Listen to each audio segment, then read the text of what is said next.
নমস্কার বন্ধুরা, আশা করি সবাই ভালো আছেন। আজ গাঁটি কচুর একটা দুর্দান্ত স্বাদের রেসিপি আপনাদের জন্য নিয়ে চলে এসেছি। অনেকেই আমরা গাঁটি কচু খেতে ভালোবাসি, আবার অনেকেই আছেন যারা গাঁটি কচু গলা চুলকানোর ভয়ে খেতে চান না। কিন্তু গাঁটি কচু যদি এরমভাবে রান্না করা হয় বন্ধুরা, তাহলে গলা একদম চুলকাবে না, অথচ খেতে ততটাই টেস্টি আর মজাদার হবে। আমি এখানে 250 গ্রাম গাঁটি কচু নিয়েছি।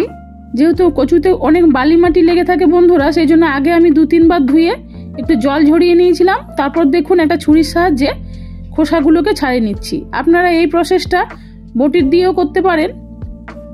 প্রায় একই রকম সাইজের আমি কচুগুলো নিয়েছি। সমস্ত কচুর খোসাগুলো দেখুন আমি ছাড়িয়ে নিয়েছি, আর মাথার দিকটা আর গোড়ার দিকটা একটু করে কেটে দিয়েছি 2 পাশটা। এতে কি হবে, কচুগুলো খুব ভালোভাবে সেদ্ধ হবে। এবার প্রত্যেকটা কচুকে আমি 2 পিস করে কেটে নিচ্ছি।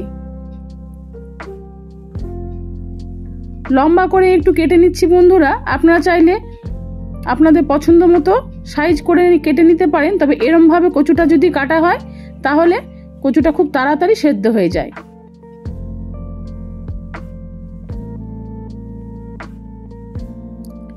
সব কচুগুলোই প্রায় আমার কাটা হয়ে গেছে। এবার এগুলোকে আমি জল পাল্টে 2-3 বার খুব ভালোভাবে ধুয়ে নেব। আমার চ্যানেল এখনো সাবস্ক্রাইব করা না থাকলে বন্ধুরা আপনাদের কাছে অনুরোধ রইল আমার চ্যানেলটিকে সাবস্ক্রাইব করার। আমি 3-4 বার জল পাল্টে ধুয়ে নিয়েছি। এবার দেখুন গ্যাস ওভেনে কড়াই বসিয়ে কড়াইটাকে খুব ভালোভাবে গরম করে নিয়ে তাতে কচুগুলো দিয়ে দিলাম। তেল ছাড়াই গরম কড়াইতে এবার কচুটাকে খুব ভালোভাবে নেড়ে যেতে হবে। আমি খুব সামান্য পরিমাণে একটু নুন দিলাম। এভাবে নাড়তে নাড়তে কচুর যে পিচ্ছিল অংশটা দেখুন কড়াইতে লেগে গেছে, একদম সাদা মতো লেগে গেছে। এইটা যতটা তাড়াতাড়ি নষ্ট হয়ে যাবে কচুটা ততই তাড়াতাড়ি ঝরঝরে রান্না হবে এবং আর গলা চুলকানোর কোনো ভয়ও থাকবে না।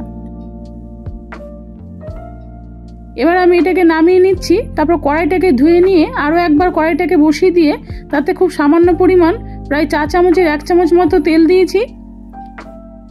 এবার হাই ফ্লেমে কচুটাকে এবার ভেজে নেব। ভালো করে কচুটাকে ভাজতে হবে বন্ধুরা। আজকের এই রান্নাটা একদম একটু শুকনো শুকনো হবে বলে আমি কচুটাকে একবারেই ভালোভাবে ভেজে নিচ্ছি। সামান্য পরিমাণ হলুদও দিয়ে দিলাম, যেহেতু লবণ দেওয়া ছিল সেই জন্য এখন আর লবণ দিলাম না। এবার জল দিয়ে এটাকে আমি সেদ্ধ করে নেব। জলের পরিমাণটাও খুব অল্প দিতে হবে, যাতে জলটা একদম কচুর মধ্যে শুকিয়ে যায়।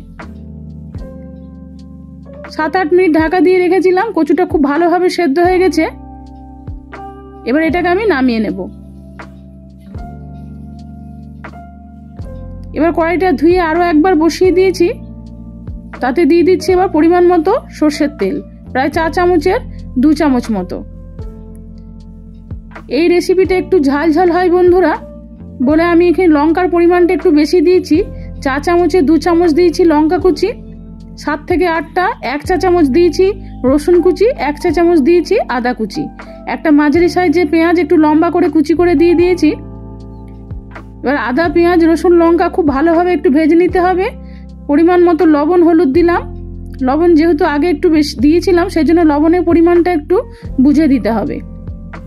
পেঁয়াজ রসুনটাকে একটু ভেজে নেওয়ার পর কচুটাকে দিয়ে অনবরত হাই ফ্লেমে কচুটাকে নেড়ে যেতে হবে। আজকের এই রেসিপি বন্ধুরা একদম শুকনো শুকনো হবে,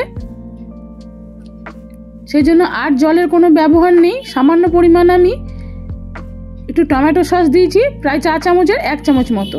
এবার দিয়ে দিলাম হাফ বাটি নারকেল কোড়া। ফ্রেশ নারকেল কোড়া ব্যবহার করেছি এখানে। এই রেসিপিতে এই নারকেল কোড়া দিলে বন্ধুরা এর স্বাদ কিন্তু দ্বিগুণ বেড়ে যাবে। বেশ কিছুক্ষণ এরম ভাবে নেড়ে নিতে হবে। সামান্য পরিমাণ একটু চিনি দিলাম টেস্টের জন্য, আপনারা দিতেও পারেন আবার নাও পারেন।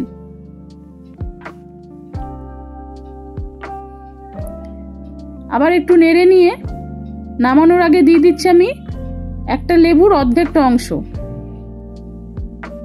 আর এই লেবুর রস দিলে কচুর এই রেসিপিটা বন্ধুরা খেতে দুর্দান্ত স্বাদের হয়।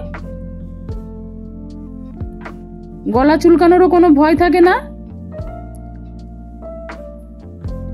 ভাত বা রুটি যার সাথেই খাবেন তার সাথেই পরিবেশন করতে পারবেন আজকের এই রেসিপি। আজকের এই রেসিপি আপনাদের কেমন লাগলো আমাকে কমেন্টে জানাবেন। ভালো লেগে থাকলে লাইক আর শেয়ারের জন্য অনুরোধ রইল।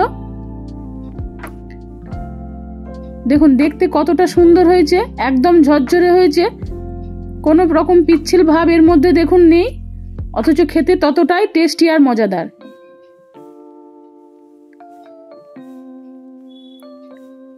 আমি একটা আপনাদের ভেঙে দেখাচ্ছি, দেখুন বন্ধুরা কতটা নরম হয়েছে অথচ আস্ত রয়েছে। কচুর তো অনেক রকম রেসিপি আপনারা খেয়েছেন, একদিন কচুর এই রেসিপিটা বাড়িতে বানিয়ে খেয়ে দেখুন বন্ধুরা, আশা করছি আপনাদের এই রেসিপি ভালো লাগবে। আজ আসি বন্ধুরা, অন্যদিন অন্য কোনো নতুন রেসিপি নিয়ে ফিরে আসবো। সবাই ভালো থাকুন, সুস্থ থাকুন, নমস্কার।